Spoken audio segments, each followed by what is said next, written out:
नमस्कार, स्वागत है आप सभी का। मैं हूँ राधेश्याम बैरागी। आइए शुरुआत करते हैं आज की कुछ अहम खबरों के साथ। कहे बेताल सुनो और Vikram, don't be afraid to try again. पुनः प्रयास से घबराना नहीं चाहिए। वहीं जो महत्वपूर्ण प्रश्न है उनका उत्तर आप कमेंट बॉक्स में देना। भारत की किस नदी को बांग्लादेश में पद्मा के नाम से जाना जाता है? ब्रह्मपुत्र, सोन नदी या गंगा?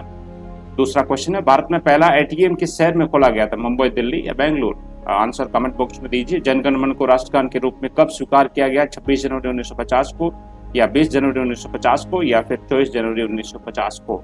इनके आंसर आप कमेंट बॉक्स में दीजिएगा। आपका रिवीजन भी हो जाएगा और सबसे कंसोलिडेटेड आंसर मैं आपके समक्ष प्रस्तुत कर रहा हूँ। वहीं आज का जो सुविचार है, याद रखिए, सबसे बड़ा अपराध अन्याय सहना और गलत के साथ समझौता करना है।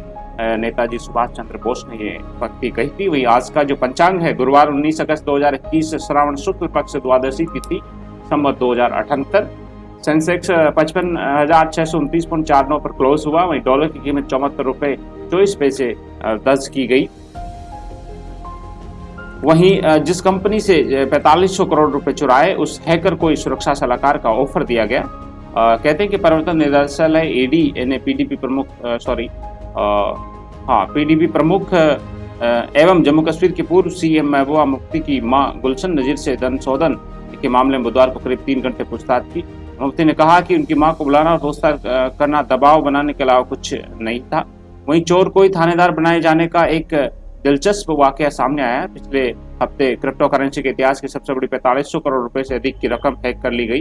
ये चोरी क्रिप्टो करेंसी ट्रांसफरिंग के लिए जाने वाली ये कंपनी पॉली नेटवर्क में हुई। अब कंपनी ने उस हैकर्स को $5 लाख यानी 3.75 करोड़ रुपए में बतौर सुरक्षा सलाहकार के रूप में नौकरी दिए जाने की पेशकश की। कंपनी ने कहा हैकर ने 1930 करोड़ लौटाए, बची रकम भी वापस कर देगा। वहीं जारा ने भरी रिकॉर्ड बनाने की उड़ान। कोर्थ Belgium British pilot Zara Rutherford 19 ने अकेले दुनिया का चक्कर लगाने का रिकॉर्ड बनाने के लिए बुधवार को पश्चिमी बेल्जियम की कोर्थरिज्म हवाई पट्टी से उड़ान भर ली है। वहीं सर्बिया के राष्ट्रपति ने दी ट्विटर को चुनौती, मेरा अकाउंट बंद करके दिखाओ आप।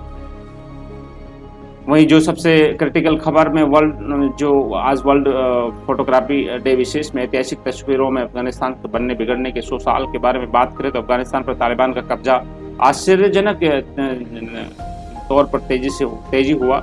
1919 से 20 में अफगानिस्तान ब्रिटेन से आजाद हुआ था और सुधारों की शुरुआत की थी। 1919 से 1920 में 20 के अंदर ही आजाद हुआ था। सुधारों की शुरुआत हुई थी, लेकिन तब से वहाँ लगातार अस्थिरता बनी हुई है। ऐतिहासिक तस्वीरों में देखिए दिखाए गए कुछ महत्वपूर्ण पहलू को आप इंटरनेट पर जाकर सर्च कर सकते हैं। 1928 में अफगानिस्तान के किंग अमानुल्लाह 1928 में अफगानिस्तान के किंग अमानुल्लाह ने आधुनिक सुधार शुरू किए थे। वहीं अमेरिका का हस्तक्षेप आया था। 1980 में अमेरिका सोवियत विरोधी समूह को हथियार देने लगा था। अमेरिकी राष्ट्रपति रेगन 1983 में अफगान लड़ाकों में से मिले थे। वहीं जो सोवियत संघ के प्रभाव की बात करते हैं, 1950 के दशक में सोवियत संघ इस देश पर प्रभाव स्थापित करने लगा। सोवियत नेता क्रुश्चेव ने अफगान सेना का निरीक्षण भी किया। वहीं मुजाहिदीन 1992 के फोटो में मुजाहिदीन राष्ट्रपति नजीबुल्लाह के बिस्तर पर नाचे थे। तख्तापलट के बाद नजीबुल्लाह को मार दिया गया था।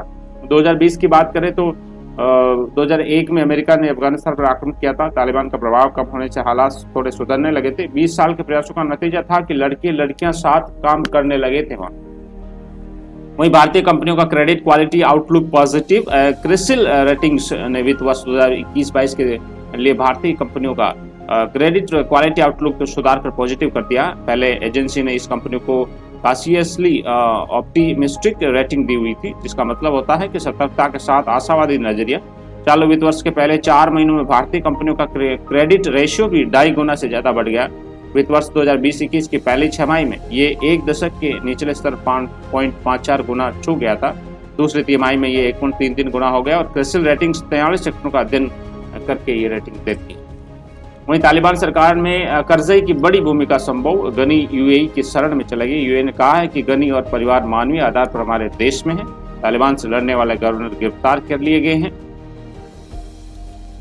वहीं एनडीए की परीक्षा में इस साल से लड़कियां भी शामिल होगी। सेना में स्थायी कमीशन के साथ महिलाएं अब सेना अध्यक्ष भी बन सकेगी। अब यूपीएससी जारी करेगा संशोधित अधिसूचना। दाखिले पर बाद में फैसला लेगा सुप्रीम कोर्ट। हर वर्ष 4.5 लाख से ज्यादा अभ्यर्थी देते हैं परीक्षा। 14 नवंबर से आगे बढ़ सकती है तारीख। वहीं दमामी दुनिया के 100 अमीरों में शामिल 48 की उम्र में शुरू की थी रिटेल चेन। इसकी वैल्यू अब 2.36 लाख करोड़ रुपए है। 1.42 लाख करोड़ संपत्ति। ब्लूमबर्ग बिलियनर्स इंडेक्स में 98वें पोजीशन पर है वो। रिटेल चेन डी-मार्ट के मालिक, दिग्गज इन्वेस्टर और अरबपति राधाकिशन दमामी दुनिया के 100 सबसे अमीर लोगों में शामिल है। 67 साल के दमामी अब ब्लूमबर्ग बिलियनर्स इंडेक्स में करीब 1.42 लाख करोड़ रुपए संपत्ति के साथ 98वें स्थान पर है। इनकी कंपनी एवेन्यू सुपरमार्केट्स का मार्केट कैप 2.36 लाख करोड़ रुपए। शीर्ष 100 में अन्य भारतीय मुकेश अंबानी, गौतम अडानी, अजीम प्रेमजी, पालनजी मिस्त्री, शिव नाडर, लक्ष्मी मित्तल है। मुंबई के कमरे के फ्लैट में पले बड़े दमामी मारवाड़ी परिवार से है। उन्होंने मुंबई यूनिवर्सिटी से कॉमर्स की पढ़ाई की, पर 1 साल बाद ही ड्रॉप आउट हो गए। उनके पिता दलाल स्ट्रीट से जुड़े थे।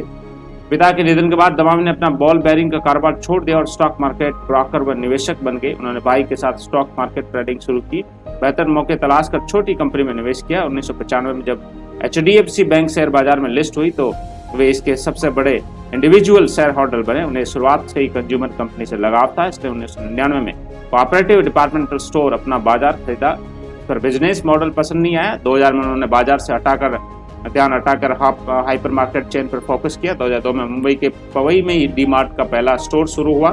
तब से 50 साल के थे। 2010 तक इस चेन के 25 स्टोर खुल गए। इसके बाद कंपनी तेजी से बढ़ी और 2017 में सार्वजनिक हो गई।